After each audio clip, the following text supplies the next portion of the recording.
keep up. We still have a long way to go.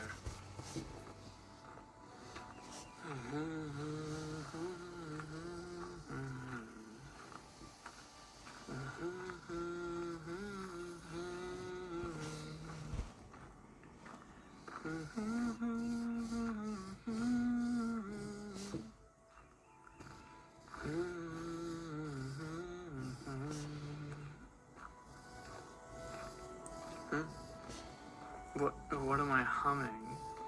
Not that it's any of your business, human. It's a melody my mother used to sing to me when I was a pup.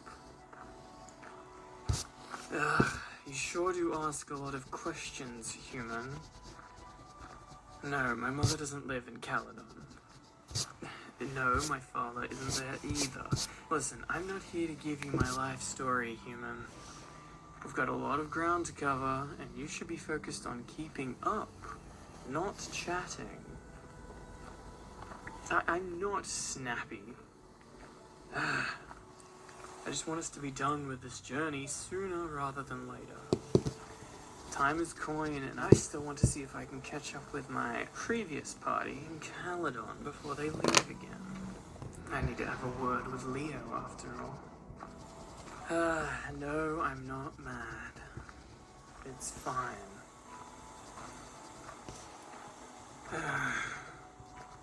Listen, if I answer your incessant questions, will you at least try and pick up the pace? Fine. My father was a human from the north, and my mother, a wolfkin from the southern packs.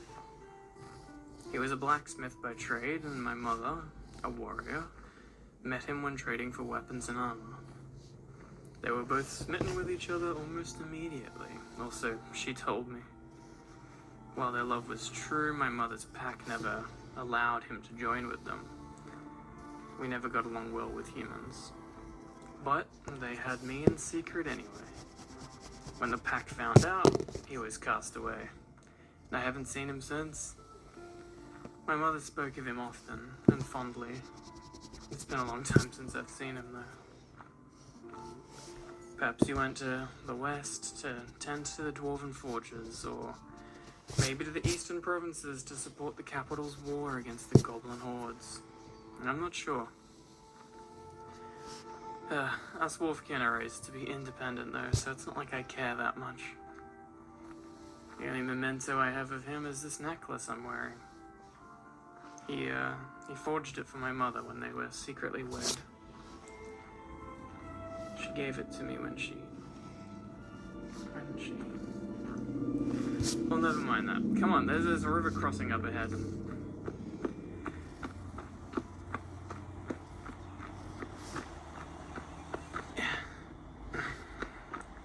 There is a bridge for this river, but it's at least another hour's walk from here. If we cross now, we can save a fair chunk of time.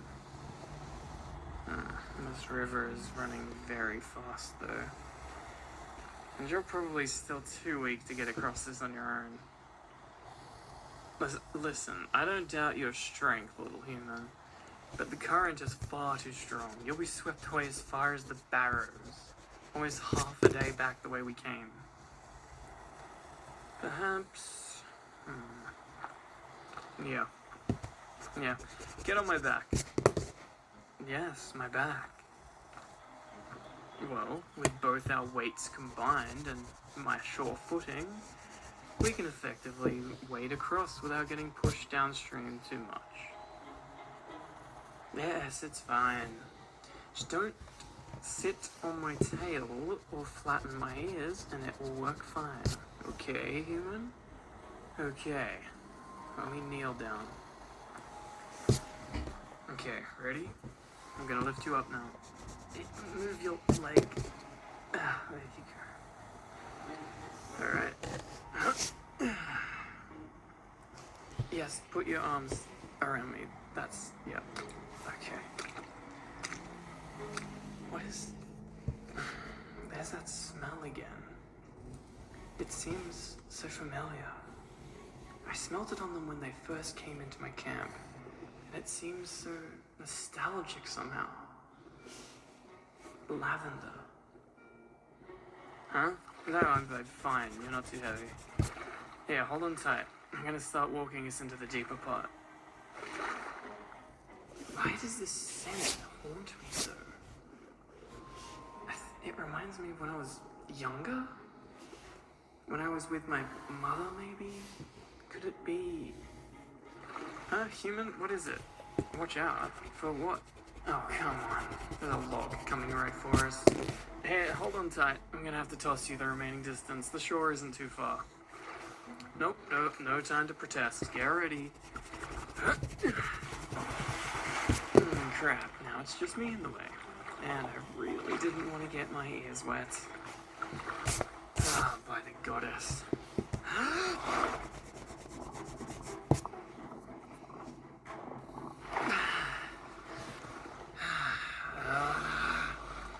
I really hate getting my ears wet. Now I'm soaked. Where in the name of the goddess did that log come from? Where's the human? Oh. Hey, you alright? You look like a drowned rat. Oh, please, you had a soft landing. It's fine. I did not throw you that hard. No, I'm not laughing at you, human. You just look... well, you look kind of cute. Oh, quit complaining. Here, grab my hand. I'll help you up. Are you okay? I'm good. Oh yeah, I'm fine. Wetter than I would like to be, but otherwise I'm fine.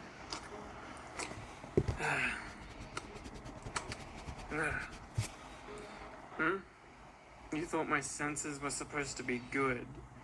They are? What are you implying? Why didn't I see the log coming? Well, I mean, I was distracted somewhat. Never mind by what. Anyway, dry yourself off. Let's get back to the road.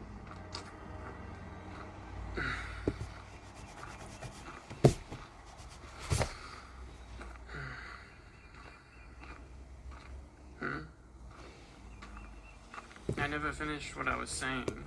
What do you mean? Oh, when I was talking about my parents. You mean about my mother?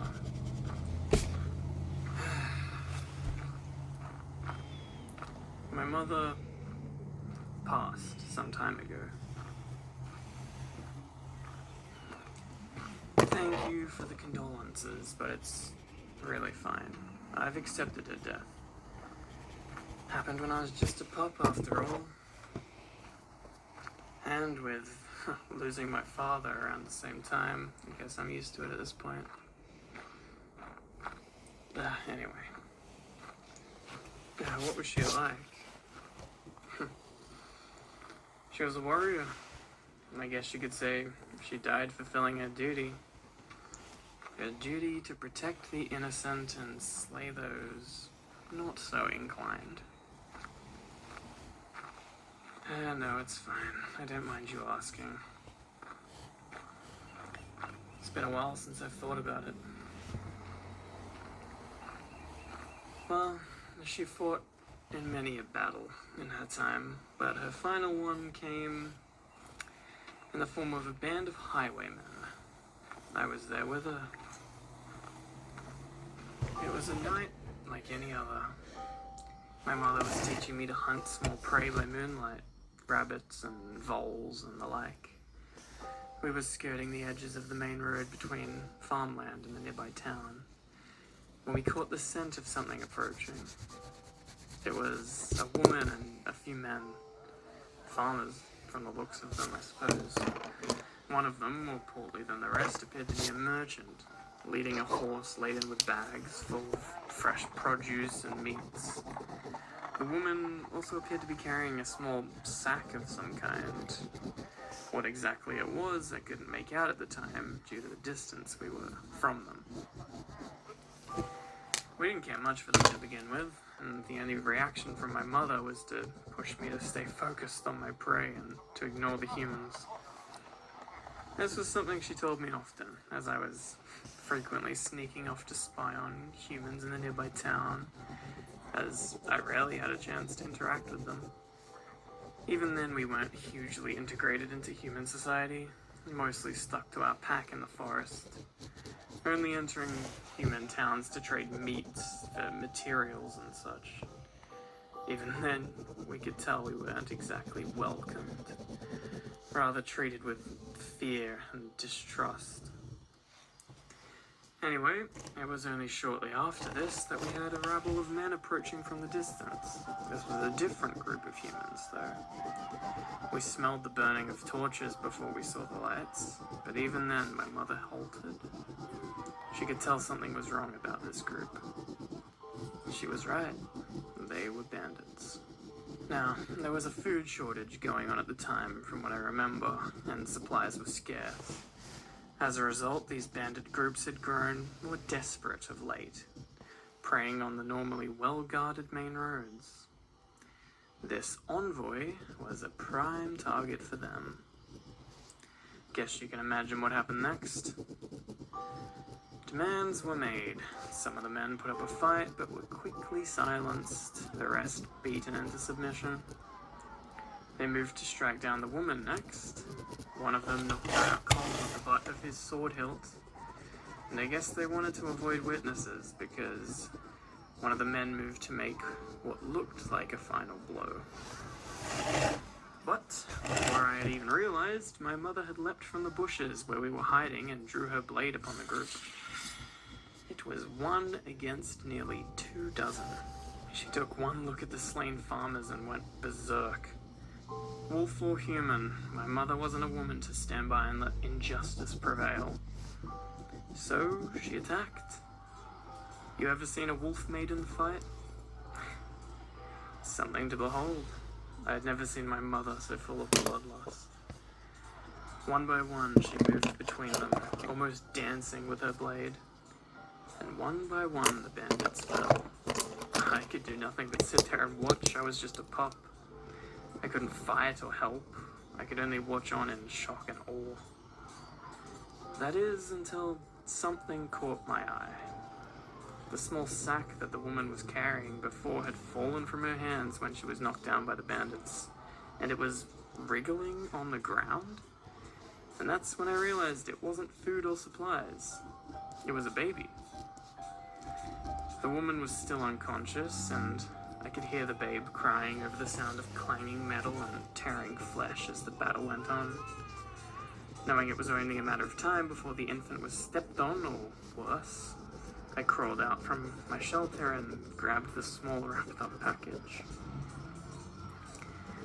Unfortunately, one of the bandits noticed me and quickly turned to attack me. I yelled, and my mother swept around to dispatch him. But that moment of distraction was all it took for the final surviving bandit to land a blow across my mother's side.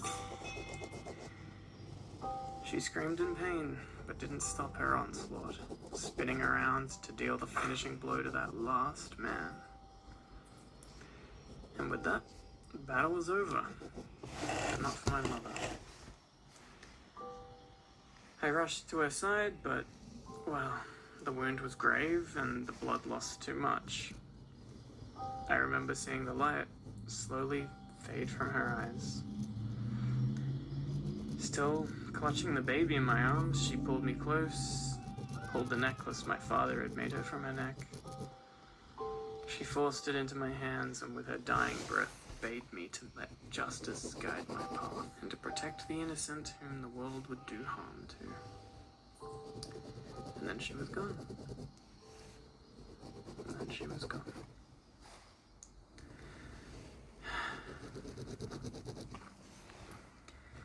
It's alright. Like I said, it's been many years since then, and life goes on. My mother's blood still runs on through me, and I honor her memory by living as fully as I can. What happened after that? Well, shortly after, I few of my pack's scouts actually showed up to the aftermath of the fight. Just too late. And upon seeing my mother, they bid me help the surviving humans back to town while they took care of my mother's body. I suspect I was in too much shock to argue. They took her body back with them to our camp, and I helped the merchant lift up the unconscious lady so he could carry her. I remember I was still holding the baby tightly in my arms that whole time. For some reason, it felt like the only thing important left in the world. Something I had to protect at all costs. I had lost my mother. My father was nowhere to be found. But I wasn't going to lose this small human.